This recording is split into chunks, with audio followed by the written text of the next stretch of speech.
I've been looking into the shooting in Lyndon, Washington that occurred in May 1979.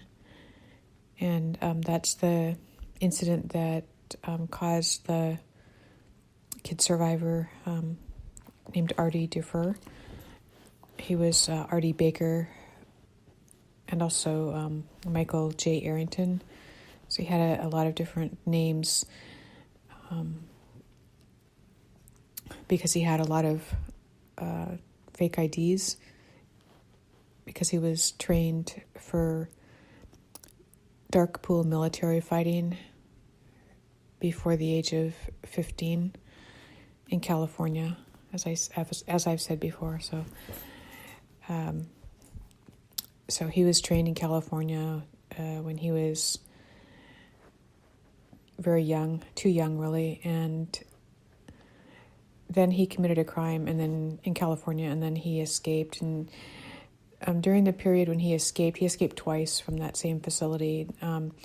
It was a youth correctional facility called DVI, as I've said. But so there was a period of time when he escaped, and it was in his 20s, mid-20s. It was 1978, 1979. And he had been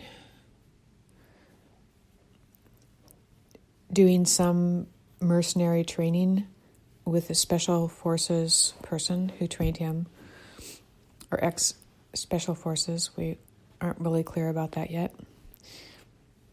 And he had done that before he was arrested for the crimes in California. And he had also done some of that after he escaped as well. He had traveled to Spain and had described that he had also done some work there. So he may have done other work as well during this time when he was escaped. That's unclear.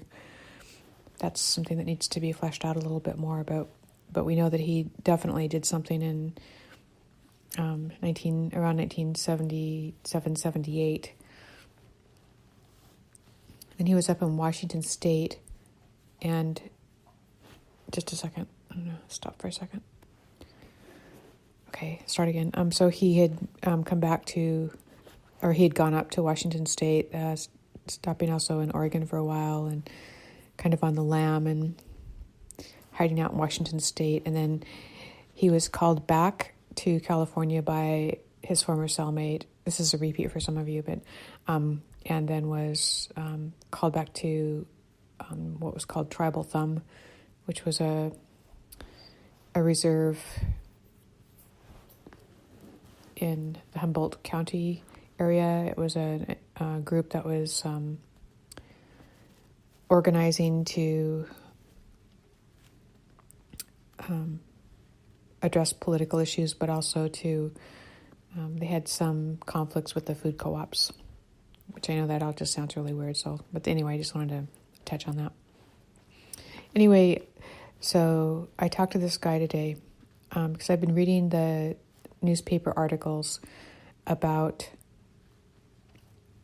the trial, and I'm thinking about it and reflecting upon it. I've been sort of reading them over and over again and just kind of noticing small details. You tend to notice more details if you read things multiple times. So I was reading those, and then I do a little research on the facts that I find, and then if I can contact someone who seems important, then I'll do that. And I did reach out to someone today, and that was a former federal drug inspector who worked at the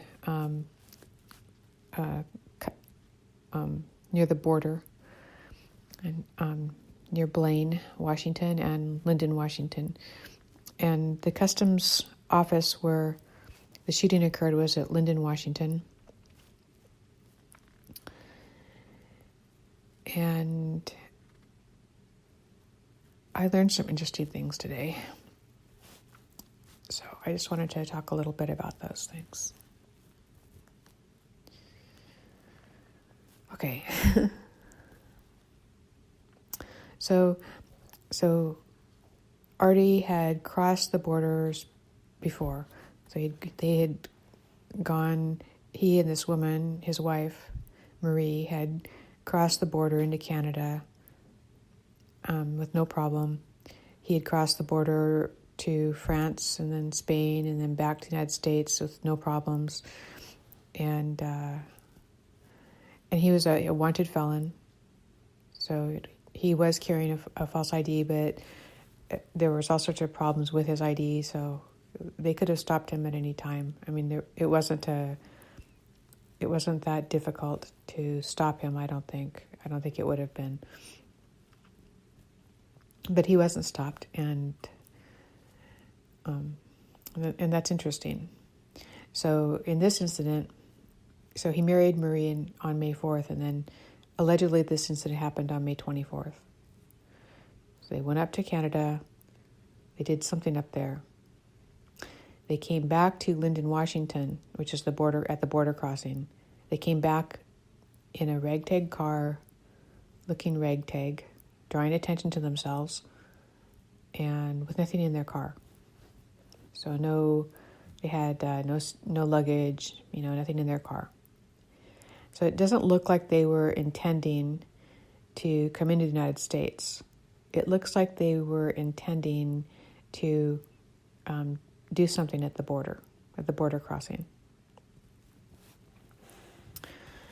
So Artie has this training, and it's quite evident that he's had a lot of military type training by his language and by the details that he provides about his training, and he's a very thoughtful and very precise person in his language and the way that he handles himself.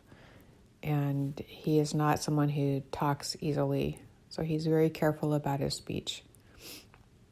And so he's not a sloppy person in any way. He's seems to be a highly trained, disciplined person. And he was not in the proper military. So he had his training, before the age of 15. So he was very severely trained by this person named Kat. And so he and Marie, they come to the border with nothing in their car, in a ragtag car, and they get stopped at the border, like everybody does. And this man, Kenneth Gerald Ward, he's a customs inspector. He just happens to be there by himself that day. Usually there's a person who talks to the people in their cars as they come by, and then there's the person in the customs office, and he would normally have been the person in the customs office, and there would normally have been a guy talking to the people as they came through in their cars, like spotting people if they looked funny. And this federal drug inspector said it was his job. He was out of an office in Blaine, Washington, so a little ways away. They were doing stings on people who might have been trying to transport marijuana across the border, and they were actually, he said, very successful at seizing a lot of drugs and stopping a lot of transportation of drugs across the border. So that was his job. He told me today that there was another man who was checking people as they came across the border, and that person noticed something was odd about Artie and Marie and brought them into the customs office. But the court documents, the court articles on the court hearing stated that Inspector Ward, was there by himself that day. So I think that's very interesting. So he was there by himself that day. There wasn't the usual employees around him, like the person who checked the people in the cars. Now, when Artie and Marie went into the customs office, Artie took a gun with him, allegedly a gun with him. And it was, according to this federal drug inspector, it was a 45. And it said that also in the articles for the court presentations for the trial.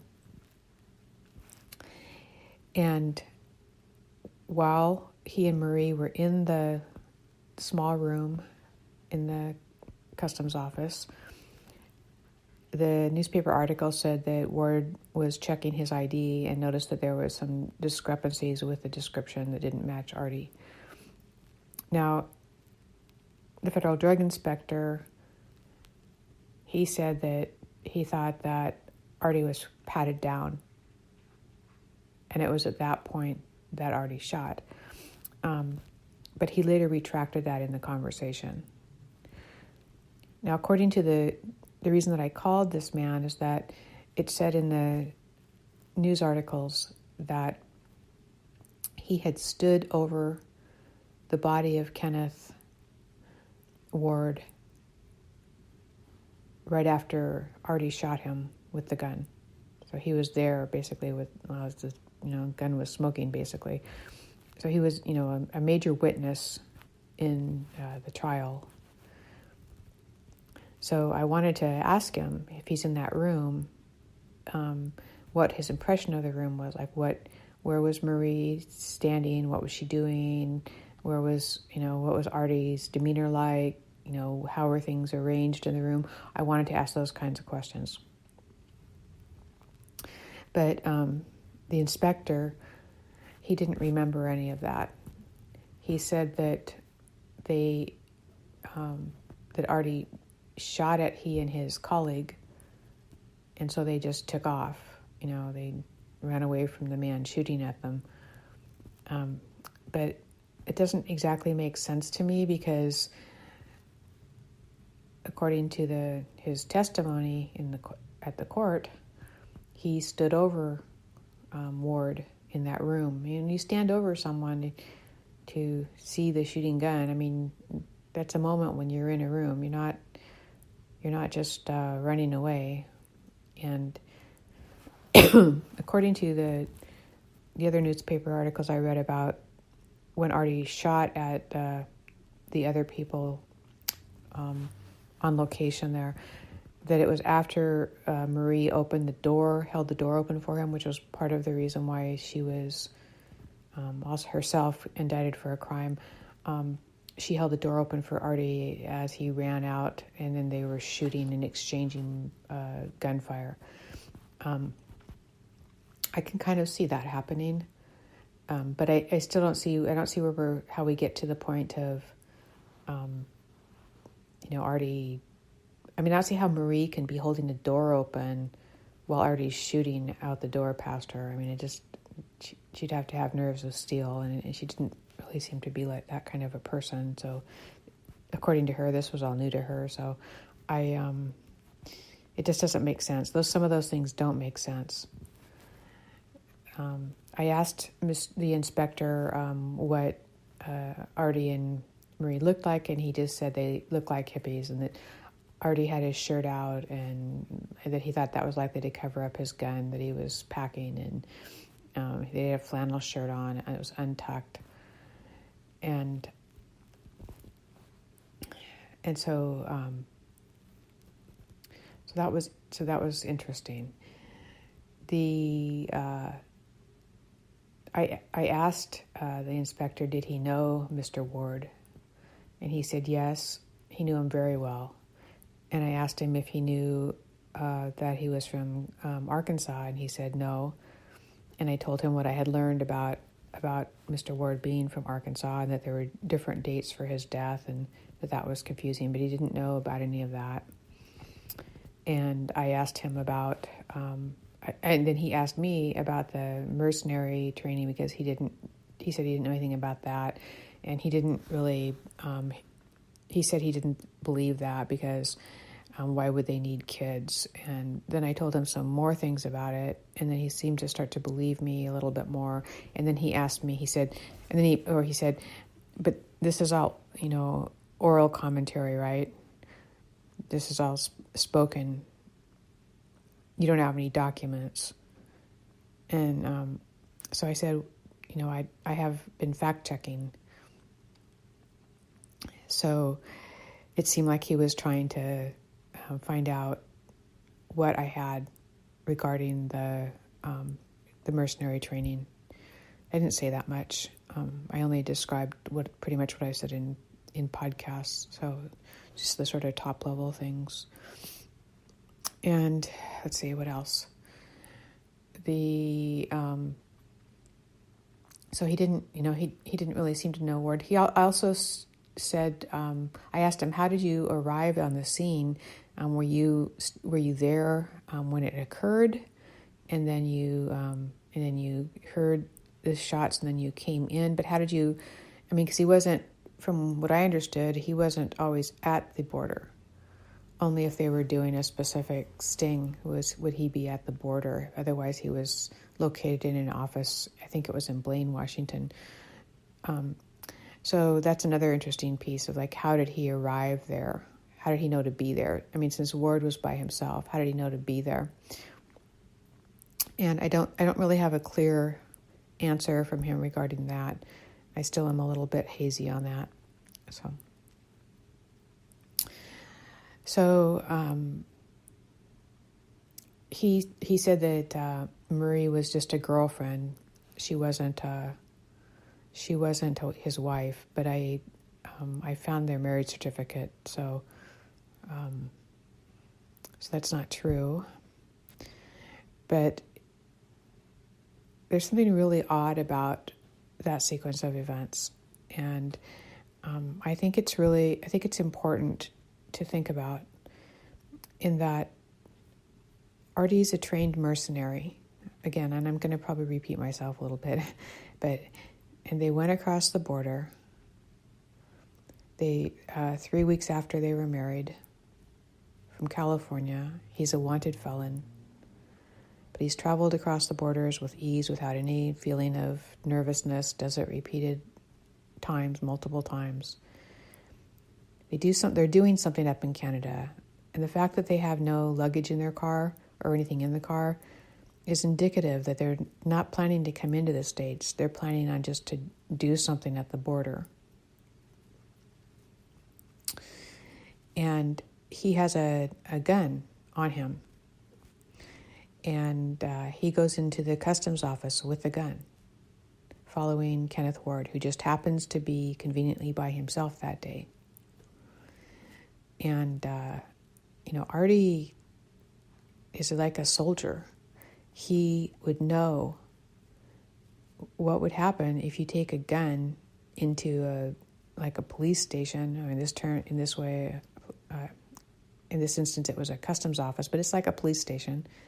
You take your loaded gun, into that office. You take it into a police station. It's not going to have a good outcome, and they're going to, especially when they're looking at you, they're going to, take your gun away from you, or attempt to take it away from you. And if they have to shoot and kill you, they will. It's not something that is going to have a good outcome. You're going to be outnumbered. You're not going to get very far. But in this case, Artie felt confident taking a gun into the customs office. And he shot Ward in the chest. He died immediately, and then he shot him again. And then he ran out of the customs office. Marie held the door, and there was an exchange of gunfire, and they got into their Chevy Vega and drove off south quickly, and then ended up getting caught later. But I think it looks like almost as if this was a contract hit. It was like a contract hit on Ward. And I know that I'm kind of speculating here, kind of. I'm speculating, but I think it's interesting because Ward is by himself, just this conveniently by himself, and they come back. They went up to Canada, oddly, and then they come back just with the gun and just to stop at the customs, and Ward brings them into the office.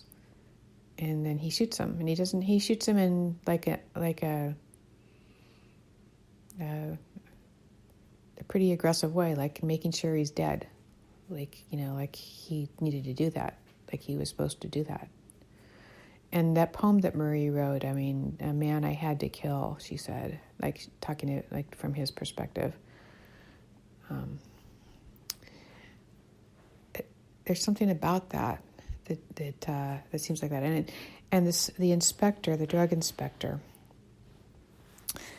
Another interesting thing about him is that just before that shooting, he had asked to be transferred to Denver because his job was being removed or dissolved in the Washington State area.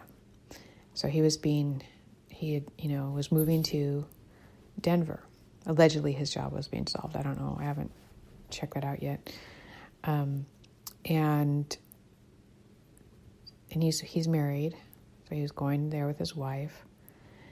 And then after the shooting, the government took away his job in Denver. So basically, he was going to go there. He still had to leave, but he was going there without a job. So it was like, so that was hurting him financially. So he was harmed financially by the government. And he had to go to Denver, and his wife had to be the breadwinner at that time. So I think that's also interesting timing. And he sued the U.S. government because of that. It's almost as if he was,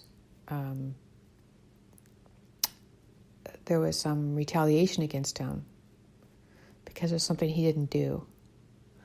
And that also is interesting if you think of it in the context of if that was a hit on Ward. And maybe the the federal drug inspector was supposed to carry out something. Maybe Dufour was not supposed to survive, and he did. And maybe that was a problem. So why would there be a hit on Ward? And I've tried to think about this a little bit, and if you think, I wondered, Ward, the fact that he has these different dates of death and there's different interpretations of him depending on, where the information comes from. And he's from Arkansas, from a small town in Arkansas. And what if he didn't like wrongful actions?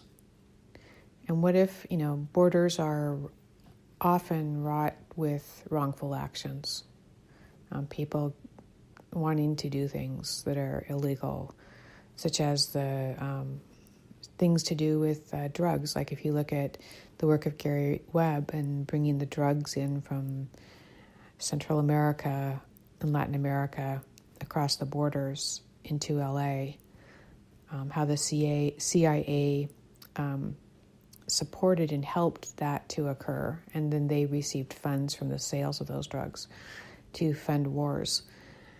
Well, if you think about that, and then that was in the 80s, and if you think about this federal drug inspector, they were doing stings of drugs coming across the border. That's what their mission was, and that there was probably money involved in that. And I don't know how that exactly worked, and if there were maybe other drugs that they were also focusing on. But what if Ward didn't want to look the other way? what if there was a profit being made and he didn't want to look the other way, or he didn't want to participate in that, or he wouldn't, or they thought he wouldn't, and they needed him to go away, or someone needed him to go away. Then we have a motive for a hit. And I think it kind of fits to some degree. And I don't know, I'm really speculating here. So, this is just me, and I'm just a nobody, and, I'm just speculating. But, it's really hard to explain it otherwise. It's hard to explain how a trained mercenary can freely go across the borders without any problem whatsoever. But then all of a sudden, when he goes across this one, after he does this hit, there's a focus on him, and he becomes the target as well. And this kind of a targeting, when a mercenary does a contract and then they're kind of in the middle of it, and all of a sudden they realize that they're being set up, that is something that Jerry Patrick Hemming, who was a mercenary, did a lot of work in Cuba. That's something he described. He said, and I talked about that before, that there becomes a time in the life cycle of the mercenary when that work for the U.S. government. And I've talked to other people who knew about mercenaries who were contracted by the U.S. government, that they have a life cycle. They had a life cycle. So very few survived, and then they would get to do that work for a while, and then something would happen.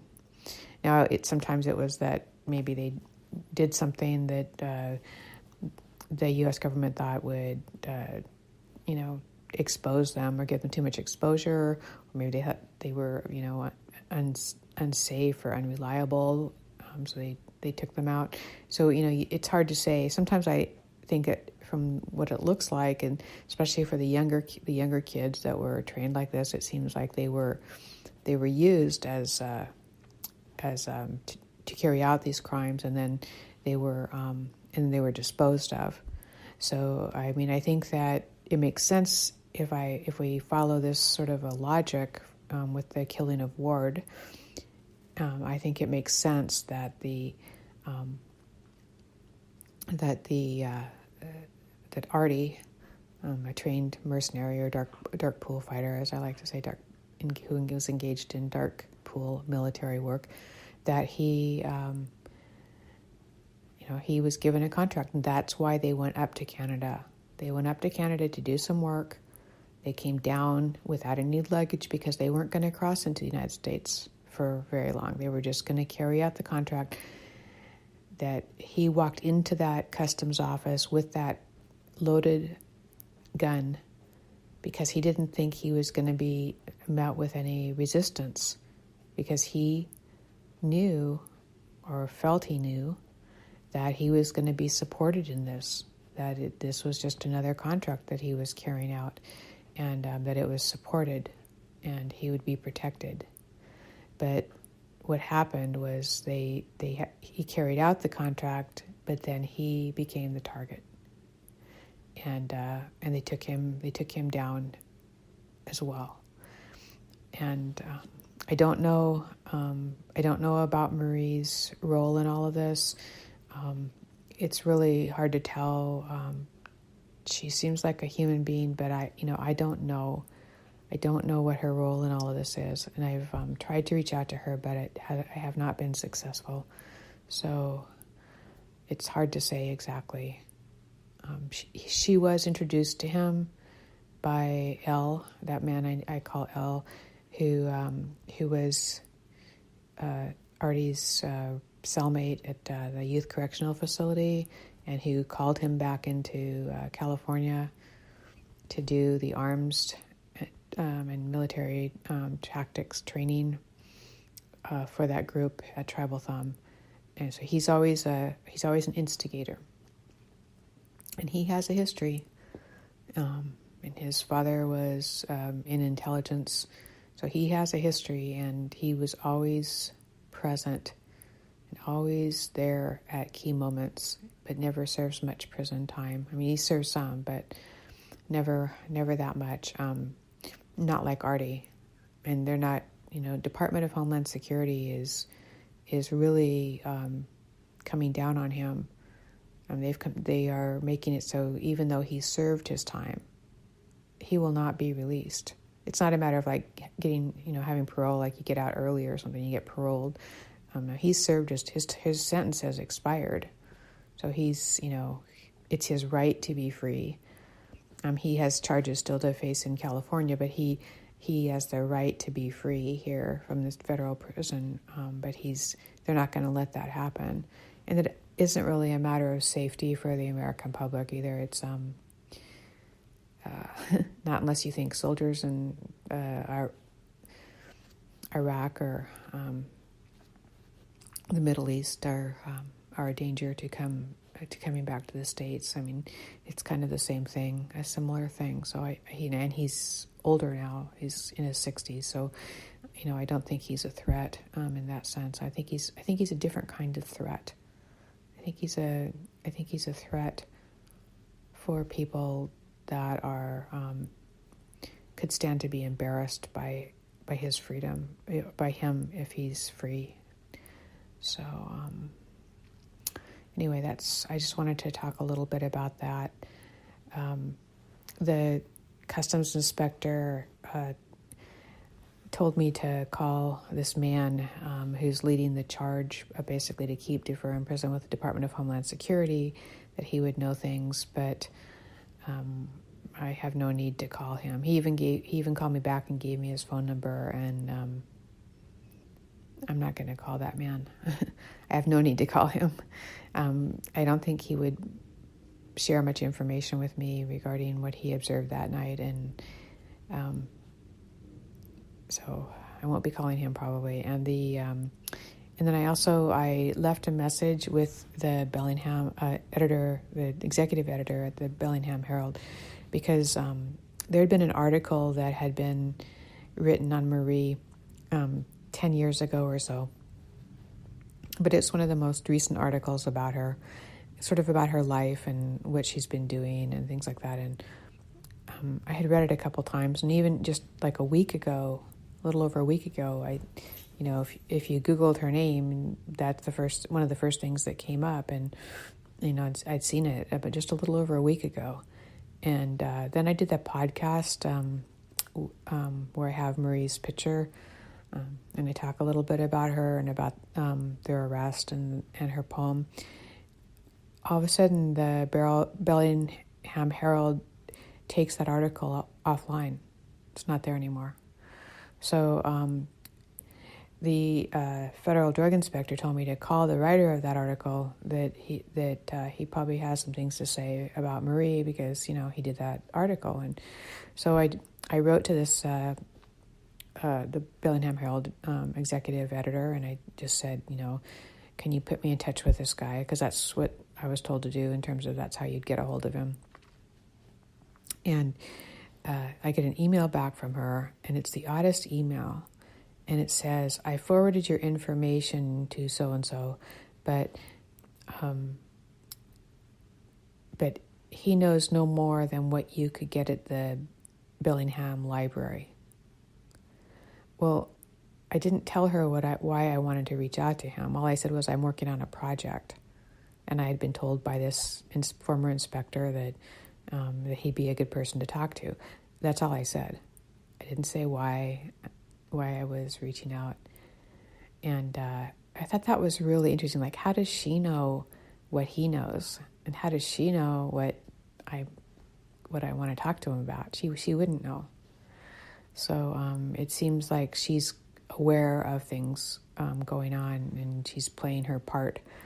And that makes sense. I mean, Bellingham is close to the border. It's not that far away. So that makes sense. And the fact that her newspaper took down that article on Marie right after I did that podcast about Marie. So I think that all makes sense.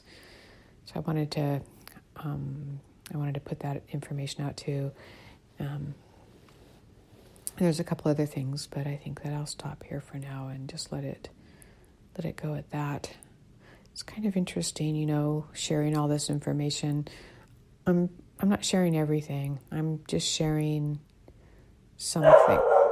Oops, wait. Stop for a second. Okay, I'll try that again. So it's interesting to share all this information. I'm not sharing everything. I'm just sharing some things, but I'm sharing a lot, and I try to keep people's names out of it if I think it's important to do so.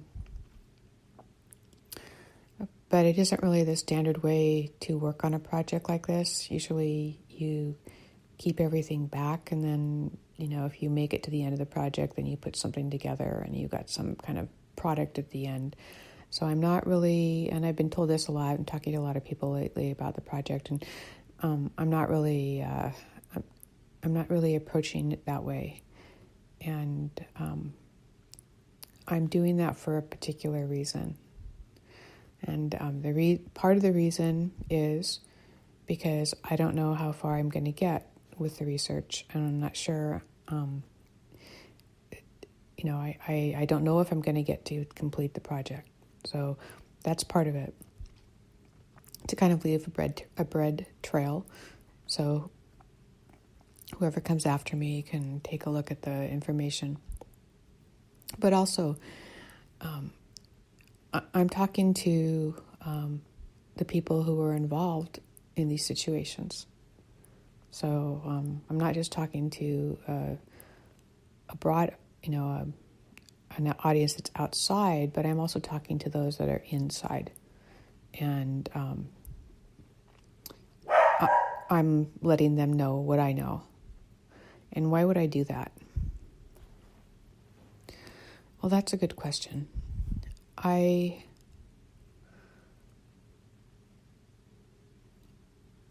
Because there's something that's gone on, and whatever they have to do, whatever actions they take to change the context of the information to tell the story they want told, is what they're going to do. And what usually happens is, like, when something comes out, a bunch of propaganda comes out to shift the context, and whatever story comes out first is the story that gets heard and sticks in people's minds. And I'm aware of that. So if we don't do it that way, well, then it can't really be massaged in the same way. It can't be contextualized in the same way. They have to recontextualize it over and over and over and over again. They have to switch the story this way, then they got to switch it that way, then they got to switch it this way. They got to say the person's a crazy person. They have to say the mercenaries or, kid mercenaries are just part of history. They have to say kid mercenaries are part of the regular military. They have to say the Russians had mercenaries. They have to do all this finagling to try to kind of recontextualize a wrong. And why is it wrong? Well, if Artie Ray Dufour had not received that training, he would not have been at the border with that gun, and Kenneth Ward would not be dead. So there's one example, and we have a lot more than that. So I think that,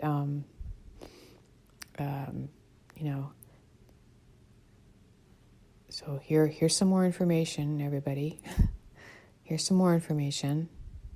And hopefully the people that aren't involved are also able to hear this information. I don't know if hardly anybody is able to. People get used to receiving information in a particular way, and that's the way they receive it. And that may work against this practice, but we'll see what happens. And in the end, I will have something completed as well that isn't all over the map. But I think it's okay to let it be leaking out all over the map and messy and human, and that you get to see how I'm struggling with the information and how I'm not articulate sometimes, and how I'm, figuring things out and then not figuring things out. I think that's okay. So I appreciate you staying with me. Okay. Good night.